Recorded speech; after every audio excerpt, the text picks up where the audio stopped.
மே 25 Karthigai Deepam serial வரக்கூடிய எபிசோட்ல என்ன நடக்க போகுது அப்படின்னு பார்க்கலாம். உங்களுக்கு இந்த வீடியோ பிடிச்சிருந்து அப்படின்னா மறக்காம இந்த சேனலை சப்ஸ்கிரைப் பண்ணிக்கோங்க. கார்த்தி ரம்யா இவங்க 2 பேருமே மீட் பண்ணிக்க கூடாது. அவங்க மட்டும் மீட் பண்ணிட்டா நம்ம போட்டு வச்சிருக்கிற திட்டம் எல்லாமே தவிடுபொடி ஆயிரும் அப்படின்னு ரியா வந்து பயந்துகிட்டே இருக்கிறாங்க. ரம்யாவும் ஆட்டோல இருந்து கிஃப்ட் பாக்ஸை எடுத்துட்டு வீட்டுக்குள்ள வர்றாங்க. கார்த்திக்கு திடீர்னு ஒரு ஃபோன் கால் வந்துடுது. அதை பேசுறதுக்காக இங்கிருந்து போயிடுறாங்க. என்னடி தீபா இன்னும் ஹஸ்பண்டை காணோம் அப்படின்னு சொல்றாங்க. என்ன நான் பண்றதுன்னே தெரியல, என்ன சொல்றதுன்னு எனக்கு தெரியல. அவர் வர நேரத்துல நீ இருக்க மாட்டேங்கிற, நீ இருக்கிற நேரத்துல அவர் இருக்க மாட்டேங்கிறாரு. இப்பதான் ஒரு முக்கியமான ஃபோன் கால் வந்துச்சுன்னு சொல்லிட்டு அவர் பேசுறதுக்காக போயிட்டாரு.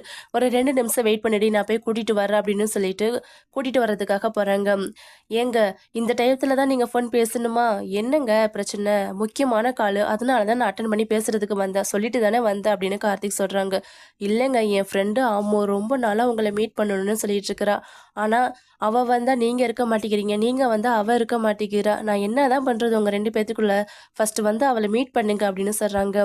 சரி போங்க, நான் 2 நிமிஷத்துல பேசிட்டு வந்துடுறேன், இம்பார்ட்டன்ட் கால் அப்படின்னு சொல்லிட்டு கார்த்திக் வந்து தீபாவை அனுப்பி வைக்கிறாங்க.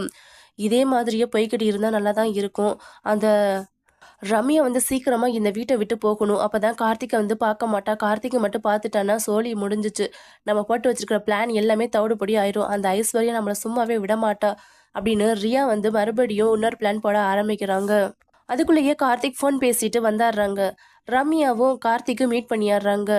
என்ன கார்த்திக், நீங்க எங்க இருக்கிறீங்க அப்படின்னு கேட்குறாங்க. இது என்னுடைய வீடு தாங்க அப்படின்னு கார்த்திக் வந்து சொல்றாங்க. அப்பதான் ரம்யாவுக்கு வந்து பயங்கர ஷாக்கிங்கா இருக்குது. எது உங்களுடைய வீடா? பொய் சொல்லாதீங்க கார்த்திக். ஃப்ரெண்டோட ஃபங்க்ஷன்னு சொல்லிட்டு வந்திருக்கிறீங்களா அப்படின்னு கேட்குறாங்க. இல்லைங்க, இது என்னோட வீடு தான். நீங்க எப்படி இங்க வந்தீங்க? இது என் ஃப்ரெண்டோட வீடு அப்படின்னு 2 பேருமே மாத்தி மாத்தி பேசிட்டு இருக்காங்க. இங்க என்ன நடக்குதுன்னு எனக்கு சுத்தமா புரியல அப்படின்னு சொல்றாங்க. நீங்க தீபாவுடைய ஃப்ரெண்டு அம்முவா அப்படின்னு கேட்குறாங்க. ஆமா, நான் தான் தீபாவுடைய ஹஸ்பண்ட் அப்படின்னு கார்த்திக் வந்து சொன்ன உடனே ரம்யாவுக்கு பயங்கர ஷாக்கிங்கா இருக்குது. என்ன கார்த்திக் சொல்றீங்க? நீங்க தீபாவுடைய ஹஸ்பண்டா?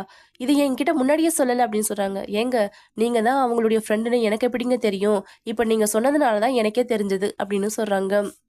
கார்த்திக், நம்ம ரம்யாவுக்கு வந்துட்டு சுத்தமா ஒண்ணுமே புரியல. என்னடா இது, நம்ம ஃப்ரெண்டையே வந்து கல்யாணம் பண்ணிட்டு நமக்கு வந்து லவ் லெட்டர் குடுக்குறாரு. நமக்கு புடவை, கிஃப்ட்டெல்லாம் வந்து வாங்கி குடுத்துட்டுருக்காரு. இவர் நல்லவரா, கெட்டவரா? இவர வேற நல்லவர்ன்னு நெனச்சுட்டு தீபா வேற அவ வாழ்க்கையவே ஒப்படைச்சிருக்கிறாளே! அப்படிங்கிற மாதிரி ரம்யா வந்து கார்த்திக்க ரொம்பவே தப்பா நெனைக்க ஆரம்பிக்கிறாங்க. என்னடி ஹஸ்பண்ட பார்த்து பேசுனியா இல்லையா அப்படின்னு கேட்குறாங்க. நான் பார்த்து பேசிட்டேன்டி. அவர் ரொம்ப ஹேண்ட்ஸம் தான், ஜென்டில்மேன் தான். நீ நினச்ச மாதிரியும் உன் ஹஸ்பண்ட் வந்து உனக்கு அமைஞ்சிருக்கிறாரு அப்படின்னு சொல்லிட்டு எதுவுமே சொல்ல முடியாம மென்னு முழுங்கியும் ரம்யா இங்கேருந்து கிளம்பிடுறாங்க. என்னங்க உங்கள் ஃப்ரெண்டு அப்படி இப்படின்னு சொன்னீங்க, கோவக்காரி, கம்பெனிலாம் வச்சு நடத்துகிறாங்கன்னு சொன்னீங்க. ஆனால் அவங்க அப்படிப்பட்ட மாதிரி எதுவுமே தெரியலையே. இவங்க கம்பெனியில் தான் நான் ஒர்க் பண்ணிட்டு இருக்கிறேன் அப்படின்னு கார்த்திக் சொல்கிறாங்க. என்னங்க சொல்கிறீங்க? நீங்கள் அம்மாவுடைய கம்பெனியில் தான் ஒர்க் பண்ணிட்டு இருக்கிறீங்களா? ஆனந்த் மாமா அந்த கம்பெனிக்கு தான் உங்களை அனுப்பி வச்சிருக்கிறாங்களா? இது மட்டும் அவளுக்கு தெரிஞ்சிச்சுன்னா அவள் எவ்வளோ சந்தோஷப்படுவா. அதெல்லாம் தெரியுங்க. இப்போ தான் நான் சொல்லி முடித்தேன். மறுபடியும் நீங்கள் ஆரம்பிக்காதீங்க. நான் உங்கள் கம்பெனியில் தான் வேலை பார்த்துக்கிட்டு இருக்கிறேன் அப்படின்னு சொல்லிட்டு இருக்கிறாங்க. நீங்கள் கூட அன்னைக்கு சொன்னீங்களே, ஒரு பொண்ணை வந்து ஏற்றிட்டு போனீங்கன்னு. அது யாரும் இல்லை, உங்கள் ஃப்ரெண்டு அம்முவா தான் நான் அன்னைக்கு பைக்கில் ஏற்றிட்டு போனேன் அப்படின்னு எல்லா உண்மையுமே சொல்கிறாங்க. தீபா ஒரு பக்கம் சந்தோஷப்படுறாங்க. இன்னொரு பக்கம் வந்துட்டு இதுக்கப்புறமா என்னைய கேட்காம யாரையுமே பைக் பின்னாடி உட்கார வைக்கக்கூடாதா, இது என்னுடைய ஃப்ரெண்டாக இருந்தாலும் சரி அப்படின்னு ஸ்ட்ரிக்டாக சொல்லிடுறாங்க.